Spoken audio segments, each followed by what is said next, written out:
എല്ലാവർക്കും നമസ്കാരം. എല്ലാവരുടെയും പഠനമൊക്കെ എങ്ങനെ പോകുന്നു? ടെൻഷനുണ്ടോ? ടെൻഷനൊന്നും വേണ്ട കേട്ടോ. പ്രത്യേകിച്ച് നമ്മുടെ ഡിഗ്രി ലെവൽ ഫസ്റ്റ് ഫേസ് എഴുതുന്നവര് പലരും എനിക്ക് പേഴ്സണലി മെസ്സേജൊക്കെ അയച്ചിട്ടുണ്ടായിരുന്നു. മിസ്സേ ടെൻഷൻ കേറുന്നു, അറിയുന്നതും കൂടെ തെറ്റിക്കുന്നു എന്നൊക്കെ പറഞ്ഞിട്ട്. അപ്പൊ അങ്ങനെ ടെൻഷനൊന്നും വേണ്ട. ഞാൻ കുറച്ച് ചെറിയ ചെറിയ കാര്യങ്ങൾ പറഞ്ഞുതരാം. നിങ്ങൾ അങ്ങനെ ഒന്ന് പഠിച്ചു നോക്കൂ കേട്ടോ. അതായത് ഇപ്പൊ ഇംഗ്ലീഷിന്റെ കേസ് ആണെങ്കിൽ ഗ്രാമറിൽ നമ്മൾ കൂടുതൽ ഫോക്കസ് ചെയ്ത് പഠിക്കേണ്ട ഏരിയാസ് പറഞ്ഞുതരാം. ടെൻസ് നോക്കുക, active passive, direct indirect speech, if condition, question tag. ഈ 5 വൃത്തിയായിട്ട് പഠിക്കുക. അപ്പൊ അതിലെ active passive direct indirect speech എന്തായാലും വിടരുത് കേട്ടോ. ഈ ആക്റ്റീവ് പാസീവിലും ഡയറക്റ്റ് ഇൻഡയറക്റ്റ് സ്പീച്ചിനകത്തെയും ഈ ക്വസ്റ്റ്യൻസ് ഉണ്ടല്ലോ, ക്വസ്റ്റ്യൻസിനെ ബേസ് ചെയ്തിട്ടുള്ളത് ഇൻട്രോഗേറ്റീവ്, അതേപോലെ തന്നെ ഇംപരേറ്റീവ്, ഈ 2 പോർഷൻ എടുത്ത് പഠിക്കുക. ഇതേപോലെ തന്നെ ആക്റ്റീവ് പാസീവും ഡയറക്റ്റ് ഇൻഡയറക്റ്റ് സ്പീച്ചും തമ്മിൽ മാറിപ്പോരുത്, കൺഫ്യൂഷൻ വരരുത്. കൺഫ്യൂഷൻ വരാതിരിക്കാനുള്ള രീതിയിലൊക്കെ നമ്മൾ പറഞ്ഞിട്ടുണ്ട് കേട്ടോ. അപ്പൊ അതെടുത്ത് നോക്കുക. പിന്നെ ഇഫ് കണ്ടീഷനിൽ നമ്മുടെ 4ാമത്തെ റൂൾ ഉണ്ട്, സീറോ കണ്ടീഷൻ, അത് വിടണ്ട. പിന്നെ ഡയറക്റ്റ് സ്പീച്ചിനെ ഇൻഡയറക്റ്റ് സ്പീച്ചിലേക്ക് ആക്കുമ്പോൾ റിപ്പോർട്ടിംഗ് വെർബ് പാസ്റ്റിലാണെങ്കിൽ മാത്രമായിരിക്കും നമ്മൾ ഡബിൾ കോഡ്സിലെ ഭാഗത്തിന്റെ ടെൻസ് ഒക്കെ മാറ്റുക. അങ്ങനെയുള്ള കാര്യങ്ങളൊന്നും ഒക്കെ കറക്റ്റ് ആയിട്ട് പഠിക്കുക കേട്ടോ, അല്ലെങ്കിൽ നെഗറ്റീവ് അടിക്കും. മനസ്സിലാവുന്നുണ്ടല്ലോ. പിന്നെ പ്രപ്പോസിഷൻ ആണെങ്കിലും അതിൽ നമ്മുടെ മെയിൻ ടോപ്പിക്കുകൾ ഉണ്ടല്ലോ. ഇപ്പൊ എല്ലാ മോഡ്സ് ഓഫ് ട്രാൻസ്പോർട്ടിന് മുമ്പിൽ നമ്മൾ ബൈ യൂസ് ചെയ്യണം. പിന്നെ ചില കേസുകളിൽ നമ്മൾ ഇന്ന്, ചില കേസുകളിൽ ഓൺ, ഇതൊക്കെ നമ്മൾ യൂസ് ചെയ്യും അല്ലെ, ഇതൊക്കെ നമ്മൾ ഡിസ്കസ് ചെയ്തിട്ടുണ്ട്.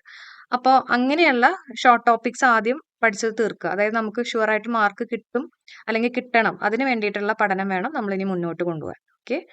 പിന്നെ വൊക്കാബുലറിയുടെ കേസ് ആണെങ്കിൽ തന്നെ വൊക്കാബുലറി നമ്മൾ PYQ ആദ്യം നിങ്ങൾ പഠിക്കുക. ഇപ്പോൾ തീരെ വൊക്കാബുലറി അറിയില്ലെങ്കിൽ തന്നെ PYQ ആദ്യം സ്ട്രോങ് ആക്കുക, എന്നിട്ട് മതി ബാക്കിയുള്ള SSC ലെവലുള്ള വൊക്കാബുലറിയിലേക്ക് പോക്ക് കേട്ടോ.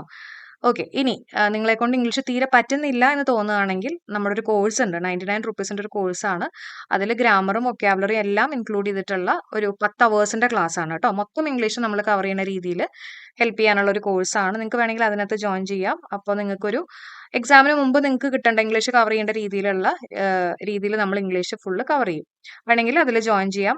ഇൻട്രസ്റ്റഡ് ആണെങ്കിൽ ഞാൻ ലിങ്ക് കൊടുത്തിട്ടുണ്ട്, കമന്റ് ആയിട്ട് പിൻ ചെയ്തേക്കാം. നിങ്ങൾക്ക് ആ വാട്സ്ആപ്പ് ഗ്രൂപ്പിൽ ജോയിൻ ചെയ്തിട്ട് നമ്മുടെ ക്ലാസ്സുകൾ അറ്റൻഡ് ചെയ്യാം കേട്ടോ. അപ്പോൾ ലൈവ് ക്ലാസ്സുകൾ ഒരു 5 കഴിഞ്ഞു. അതിൻ്റെയൊക്കെ റെക്കോർഡഡ് ക്ലാസ്സുകൾ അവൈലബിൾ ആണ്. നിങ്ങൾക്ക് അതിന്റെ സ്പീഡൊക്കെ അഡ്ജസ്റ്റ് ചെയ്ത് വേഗം കാണാം. ഓക്കെ. ഇനി അത്യാവശ്യമൊക്കെ അറിയുന്ന ആൾക്കാരാണെങ്കിൽ നിങ്ങൾ ജോയിൻ ചെയ്യണമെന്നില്ല. നിങ്ങൾ നിങ്ങളുടേതായിട്ടുള്ള രീതിയിൽ തന്നെ പഠിച്ച് മുന്നോട്ട് പോവുക. ഞാൻ നേരത്തെ പറഞ്ഞ പോലെ തന്നെ PYQ വർക്കൗട്ട് ചെയ്യുക, തെറ്റിക്കുന്ന പോർഷൻ എംഫസൈസ് ചെയ്ത് അതൊന്ന് റെഡിയാക്കി കൊണ്ടുവരാം. പിന്നെ ഈ ക്വസ്റ്റ്യൻ ടാഗ് ഒക്കെ വരുന്ന കേസുകളിൽ പോസിറ്റീവ് നെഗറ്റീവ് ഒക്കെ എഴുതി വെക്കാൻ മറക്കണ്ട. എക്സാം ഹാളിൽ ഇരിക്കുമ്പോൾ നമുക്ക് എത്രയൊക്കെ അറിയെങ്കിലും ചിലപ്പോൾ ഈ കുഞ്ഞു കുഞ്ഞു കാര്യങ്ങളായിരിക്കും നമ്മൾ തെറ്റിക്കുക കേട്ടോ. അപ്പോൾ ആ കാര്യങ്ങളൊന്നും മറക്കണ്ട. അതൊക്കെ കറക്റ്റ് ആയിട്ട് തന്നെ വീട്ടിലിരിക്കുമ്പോൾ തന്നെ അങ്ങനെ തന്നെ ചെയ്ത് പഠിക്കുക. ഓക്കെ. അതേപോലെ തന്നെ ആന്റണിം സിനണിം ഇതൊക്കെ ഒന്ന് അണ്ടർലൈൻ ചെയ്തേക്കുക. ക്വസ്റ്റ്യൻ പേപ്പർ കിട്ടുമ്പോൾ തന്നെ അണ്ടർലൈൻ ചെയ്തേക്കുക. നമ്മുടെ വീട്ടിലാണെങ്കിൽ ചെയ്യുമ്പോൾ അങ്ങനെ തന്നെ ചെയ്ത് പഠിക്കുക കേട്ടോ. അപ്പൊ അതേ രീതിയിൽ തന്നെ നമ്മൾ എക്സാം ഹാളിലും പെർഫോം ചെയ്തോളും. ഓക്കെ. അപ്പോൾ നല്ല രീതിയിൽ പഠിക്കുക. ഗ്രാമറും വൊക്കാബുലറി ഇവിടെയൊക്കെ നമുക്ക് നന്നായിട്ട് ഇംഗ്ലീഷിൽ മാർക്ക് സ്കോർ ചെയ്യാൻ പറ്റും. ഇംഗ്ലീഷ്, മലയാളം ഒക്കെ ഷുവറായിട്ട് നല്ല രീതിയിൽ നമുക്ക് മാർക്ക് സ്കോർ ചെയ്യാം കേട്ടോ. മാത്സ് ഒക്കെ ചെയ്ത് തന്നെ പഠിക്കാം. ഓക്കെ. അപ്പോൾ എന്തെങ്കിലും ഹെൽപ്പ് വേണമെങ്കിൽ നിങ്ങൾക്ക് ചോദിക്കാം, കമന്റ് ചെയ്യാം. ഞാൻ അതനുസരിച്ചിട്ട് എന്തെങ്കിലുമൊക്കെ ഉണ്ടെങ്കിൽ നിങ്ങൾക്ക് പറഞ്ഞുതരാം. ഓക്കെ. അപ്പോൾ താങ്ക് യു സോ മച്ച്. നന്നായിട്ട് പഠിക്കുക കേട്ടോ. Thank you all. Have A nice day.